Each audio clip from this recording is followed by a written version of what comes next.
maamulka Hirshabelle Maxamed Cabdi Waare uu la heshiinayay dawladda dhexe ee Soomaaliya uu qaatay lacag dhan 2 milyan isla markaana lagu talagalay in maamulkiisa uu wax badan ugu qabto isla xisaabtankii ayaa socday isla xisaabtankiina waxa ka dhinaa in loogu yeero madaxda xukuumadda uu ka mid yahay madaxweynuhu taas oo la weydiin doono halka uu dhaqaalihii hore ay dawladdu u yabooday haddii aan lahayd gargaarka biyo baxada haddii aan lahayd milyankii amniga hadeertan anagoo intaa xisaab ku haysanay ayaan hadeertan waxaan soo gaaray in 2 milyan dollar inta la siiyay oo iska saxday uu yiri muxuu ahaa ariga shabeelku halaaye aan ka jiifto taasna baarlamaanka Hirshabelle uma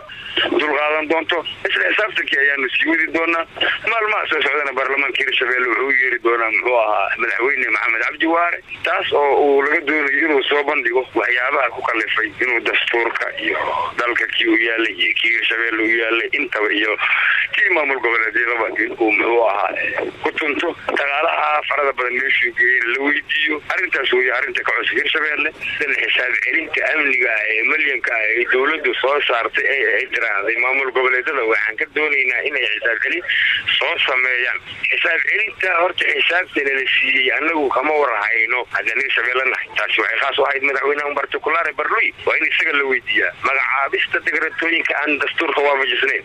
loosteeso waa mid labaad la weydiinayo mid saddexaad habka midowga dastuurka aan waafajisnayn ee maamul goboleedyada taasi oo aad ku doonaysaan in aad dawladana culays kugu saartaan miisaaniyad aanan ku jirin dhaqaalana ku qaadataan hawlahaas dhan waa hawlo la weydiinayo madaxweynaha